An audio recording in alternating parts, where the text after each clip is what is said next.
10 फरवरी 2016 शाम के करीब 6 बज रहे थे।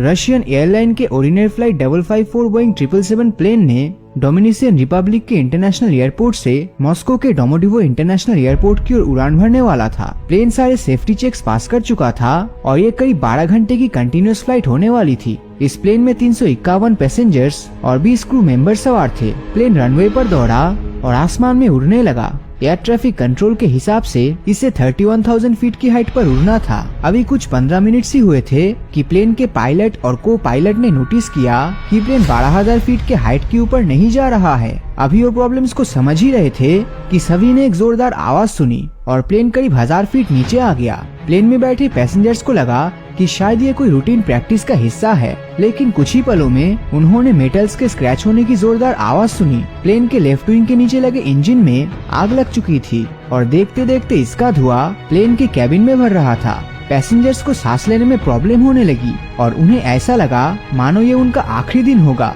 पर क्या ये बात सच साबित हुई या फिर उनकी जान बच गई? ये जानने के लिए आपको वीडियो को लास्ट तक देखना होगा। दोस्तों, जब भी आप एयरप्लेन पे जाते हो तो शायद आपके मन में भी एक न एक बार किसी प्लेन एक्सीडेंट में शिकार हो जाने का डर आता होगा, लेकिन आपको जानकर हैरानी होगी कि इसके चांसेस 1 करोड़ में से 1 से भी कम है। यानी कि प्लेन का सफर काफी सेफ होता है। पर रशियन एयरलाइन के प्लेन में बैठे पैसेंजर्स शायद इतने लकी नहीं थे। जब कैबिन में धुआं फैलना शुरू हुआ तो ये एक खतरनाक सिचुएशन बन चुकी थी। एयर सेफ्टी रूल्स के अनुसार इस समय पायलट इस प्लेन को आगे नहीं ले जा सकते थे और उन्हें इसकी इमरजेंसी लैंडिंग करानी थी, जो कि पैसेंजर्स और क्रू की जान बचाने के लिए स्वाभाविक सी बात थी। उन्होंने तुरंत एयर ट्रैफिक कंट्रोल को कांटेक्ट किया और उन्हें सारी प्रॉब्लम्स की जानकारी दी। लेफ्ट इंजन में कभी भी ब्लास्ट हो सकता था, इसीलिए पायलट ने उस इंजन को बंद कर दिया और प्लेन को डोमिनिकन रिपब्लिक इंटरनेशनल एयरपोर्ट की ओर डाइवर्ट भी कर दिया। प्लेन के क्रू मेंबर्स को ये भरोसा दिलाया जा रहा था कि वो सुरक्षित लैंडिंग करेंगे और उन्हें कुछ भी नहीं होगा। लेकिन क्या सच में ऐसा हुआ और क्या प्लेन ने सुरक्षित लैंडिंग भी की?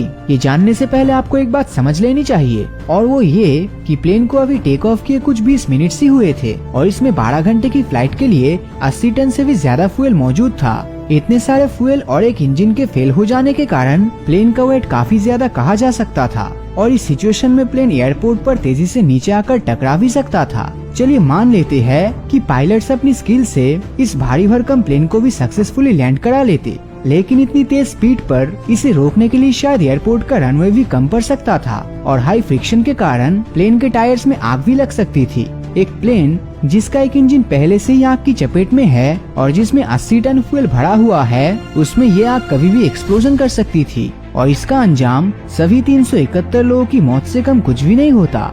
इट मीन्स कि इस कंडीशन में लैंडिंग करना बिल्कुल भी इजी नहीं था।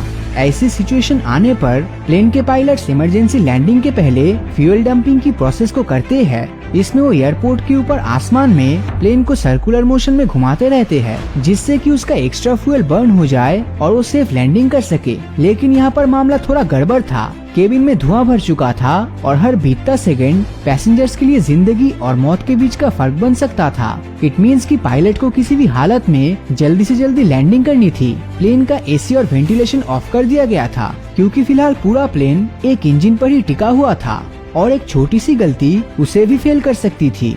प्लेन तेजी से नीचे की ओर आने लगा और बहुत हाई स्पीड के साथ रनवे पर लैंड हुआ। अब जैसा कि मैंने आपको पहले बताया था कि हाई स्पीड के कारण टायर्स में फ्रिक्शन से आग लग गई। लेफ्ट इंजन तो पहले से ही जल रहा था और प्लेन रनवे पर तेजी से आगे बढ़ रहा था और किसी पॉसिबल एक्सप्लोजन के खतरे को देखते हुए सारे रनवे को बैरिकेड कर दिया गया था। लग रहा था मानो प्लेन रनवे से बाहर निकल जाएगा, पर किस्मत से ऐसा नहीं हुआ और प्लेन समय पर रुक गया। अब समय था इवैक्यूएशन का, यानी कि इमरजेंसी में सारे पैसेंजर्स को प्लेन से निकालने का। एयर ट्रैफिक कंट्रोल ने एयरपोर्ट पर फायर फाइटर्स और मेडिकल स्टाफ को पहले से ही बुलाकर रखा था, जिससे कि किसी भी बुरी कंडीशन में ज्यादा से ज्यादा लोगों को बचाया जा सके। कैबिन के अंदर की कंडीशंस को देखकर ऐसा नहीं लग रहा था कि वहाँ से ज्यादा लोगों को जिंदा निकाला जा सकेगा। प्लेन के गेट्स को खोला गया और इनफ्लेटेबल साइड से एक एक करके पैसेंजर्स बाहर आने लगे। आपको जानकर ना सिर्फ हैरानी होगी बल्कि आप भगवान का शुक्र भी करोगे कि इस इंसिडेंट के बाद पूरे 351 पैसेंजर्स और 20 क्रू मेंबर सुरक्षित थे और उन्हें समय रहते प्लेन से रेस्क्यू कर लिया गया था। प्लेन के पायलट और क्रू ने न सिर्फ प्लेन को सक्सेसफुली लैंड कराया था बल्कि सिचुएशन के पैनिक और 371 जिंदगियों को भी अच्छी तरह हैंडल करके सुरक्षित रखा था।